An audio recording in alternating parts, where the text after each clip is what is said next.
Je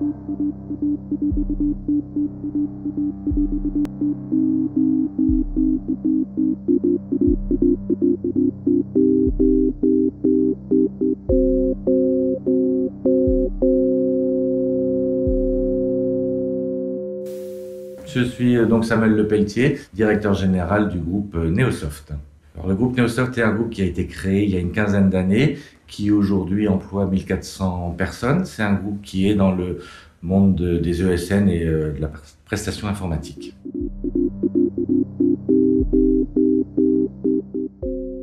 Alors j'ai un parcours un peu atypique puisque je viens du monde de l'expertise comptable. Pendant 20 ans, j'ai été expert comptable associé dans un cabinet international et j'ai rejoint le groupe Neosoft il y a 9 ans comme secrétaire général.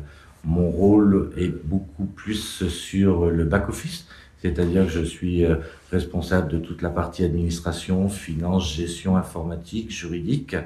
Et mon associé est plus en charge de la partie opérationnelle et commerciale.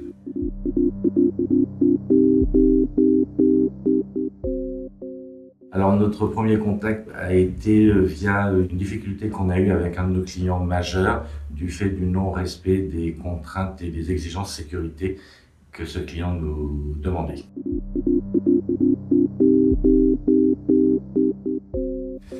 Alors, très faible jusqu'à il y a 3-4 ans. Je considérais qu'il y avait des personnes qui étaient mieux placées que moi pour gérer la sécurité au sein du groupe.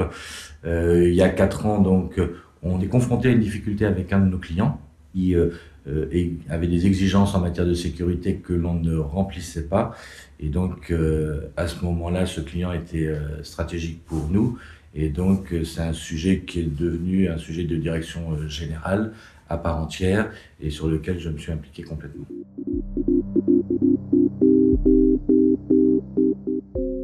Alors, sur cette expérience, ça a été violent à un moment. C'est-à-dire que pendant un moment, au début, on n'a pas compris forcément l'importance des exigences qui nous étaient demandées. Et quand le client a durci le ton, on a pris conscience du problème et on a surtout pris à bras le corps et on a fait tout ce qu'il fallait pour répondre à ces exigences. Alors comme je l'ai expliqué au début, ça a été vraiment vécu comme une contrainte. Aujourd'hui, on va dire qu'avec le recul et les années d'expérience, les gens ont compris la nécessité de la sécurité et des efforts qui peuvent parfois leur être demandés. Donc j'ai tendance à penser que plus le temps passe, plus ça fait partie de notre ADN, de nos valeurs, et il y a une adhésion plus forte sur les exigences sécurité. L'autre chose, c'est qu'aujourd'hui on recrute beaucoup. Donc tous les nouveaux collaborateurs, ce sont des données qui s'imposent à eux, des comportements qu'ils doivent adopter, et c'est beaucoup plus facile.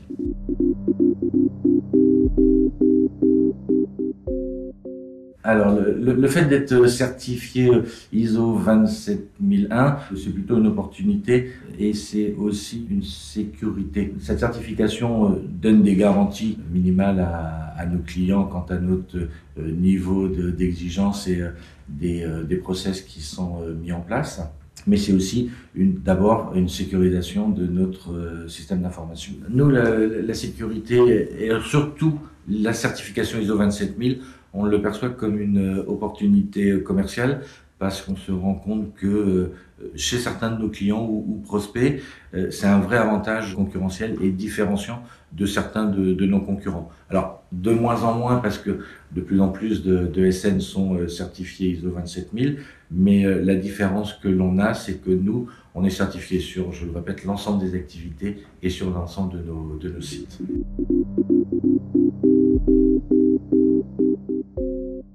La faiblesse pour moi de la certification ISO 27000, c'est que elle peut concerner une entreprise dans sa globalité, sur l'ensemble de ses activités, sur l'ensemble de ses sites, mais on peut avoir aussi des entreprises qui se disent certifiées ISO 27000, mais pour une partie de leur activité ou pour une partie de leurs agences. Et c'est la grosse faiblesse de cette certification. J'aimerais qu'on aille un peu plus sur des précisions sur le niveau couvert par la certification.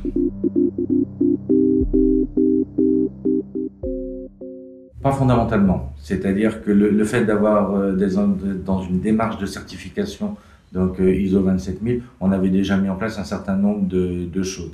Nous, l'aspect RGPD, ça nous a obligés à faire une cartographie des traitements, à analyser les risques et à être beaucoup plus sensible sur le traitement des données durant la présence des collaborateurs.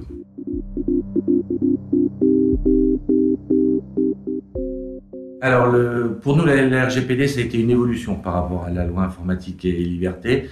Le fait de discuter à l'extérieur, je me suis aussi rendu compte quand même que pour un certain nombre d'entreprises, la prise de conscience des données personnelles intervenait avec la mise en place du RGPD.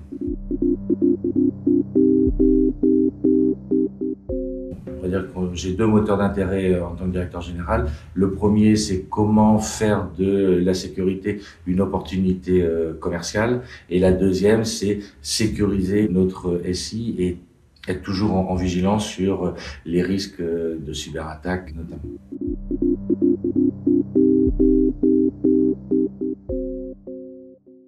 Ça s'est traduit par des changements vraiment de comportement et des habitudes.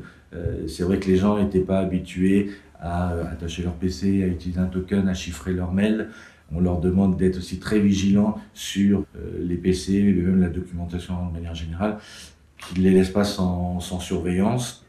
Alors cette sensibilisation, on pense que ça commence à porter ses fruits puisque les vols de PC ou les PC dans les voitures ont tendance un peu à diminuer.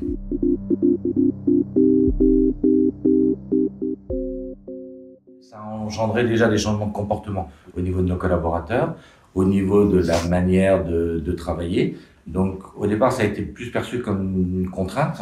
Les collaborateurs, le fait d'attacher son PC, d'utiliser un token, de chiffrer des mails, ça a été perçu comme une pesanteur supplémentaire. Au niveau du commerce, ça a été aussi perçu comme l'empêcheur de tourner en rond. Donc la SSI a été plutôt perçue comme un obstacle à faire du commerce.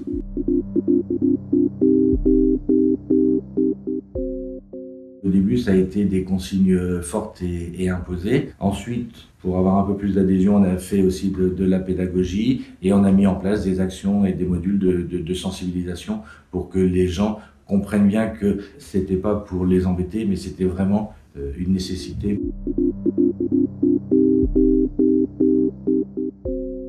Alors, à titre personnel, mais je pense que je suis un bon exemple au niveau du groupe, c'est vraiment attacher systématiquement le PC et le chiffrement des mails.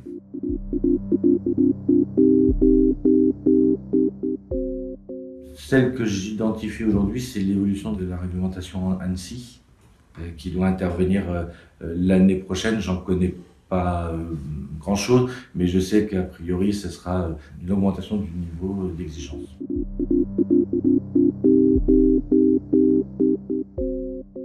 Oui, l'ANSSI, donc c'est l'Agence nationale de sécurité des systèmes d'information. C'est un organisme que l'on rencontre régulièrement parce que c'est eux qui donnent un peu le là de tout ce qui est en matière de politique de sécurité du SI.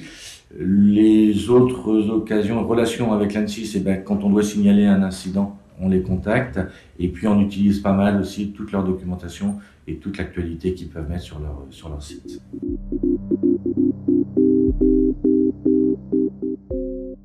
Je suis convaincu qu'il y a effectivement un business, que dans cette activité, on peut trouver de tout, de très grands professionnels comme pas des charlatans, mais pas forcément très, très éloignés. Je pense que c'est un marché qui est en forte croissance et qui aujourd'hui, on le voit, la digitalisation de l'économie fait que les besoins seront de plus en plus importants.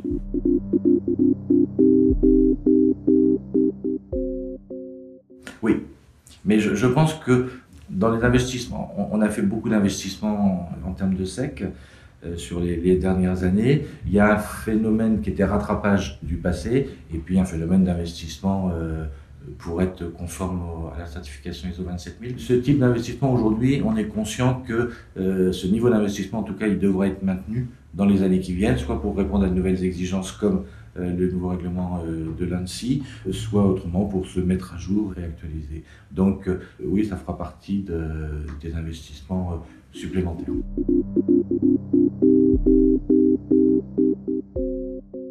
Tout dépend où on en est. Sur une entreprise ou un groupe qui se structure, enfin veut structurer sa SSI, ce sont des budgets conséquents. À titre d'exemple, nous, depuis 3 ans, on a dû engager des dépenses et des investissements à hauteur de 5-6 millions sur les 3 années. Donc dans les 5-6 millions, j'entends les investissements matériels, immatériels et les équipes que l'on a mis en place. Et de manière récurrente, c'est un budget qui est entre 1,5 million et 2 millions par an. Donc c'est un vrai investissement.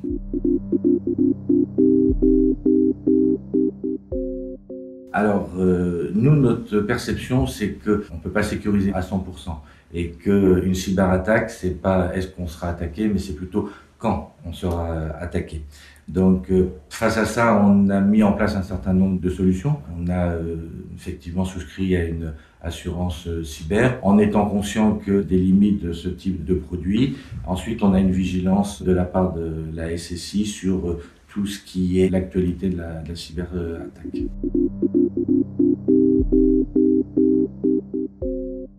Tout dépend de la nature de l'attaque, premièrement, mais effectivement, en réfléchissant, dans notre activité, on a une partie qui est assistance technique, et donc là, ce sont des collaborateurs qui vont chez les clients. Eux, l'impact serait relativement faible, c'est 2/3 de notre activité. Par contre, pour l'activité forfait, offre structurée, clairement, une cyberattaque aurait un impact sur notre activité.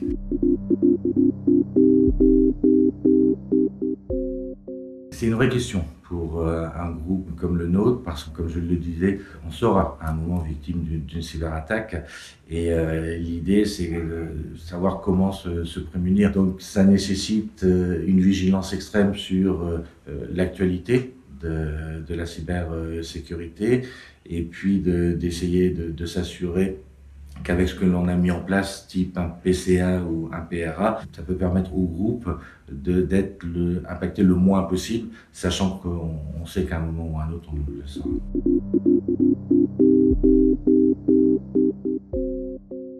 Alors, moi je pense que dans certaines entreprises, ces objets-là sont déjà rentrés, que si ce n'est pas le cas dans le futur, elles rentreront. Et oui, il faut adopter la même politique de sécurité vis-à-vis de ces objets que c'est la politique qu'on peut avoir vis-à-vis des PC, des smartphones ou d'autres objets.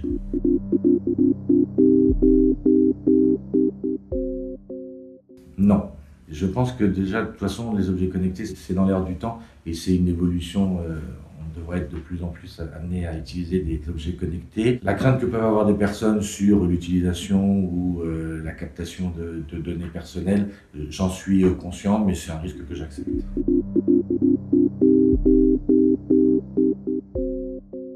On a fait des tests de PCA et de PRA. Il faut compter 4 heures, mais c'est une indication.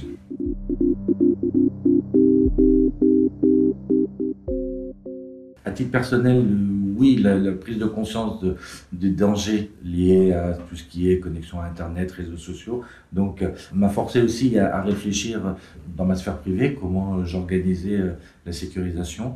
Et donc, c'est passé par la mise en place d'un antivirus et puis un outil pour gérer les mots de passe. Je pense que il y a beaucoup de choses qui sont à améliorer, et que les entreprises n'ont pas conscience des risques directement ou indirectement qui les menacent.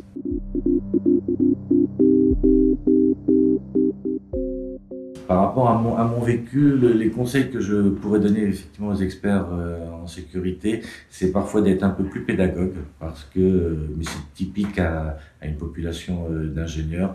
En général, ils ont plutôt tendance à rester dans leur bulle et ne pas se mettre au niveau de l'utilisateur, ce qui peut parfois engendrer une communication un peu plus difficile.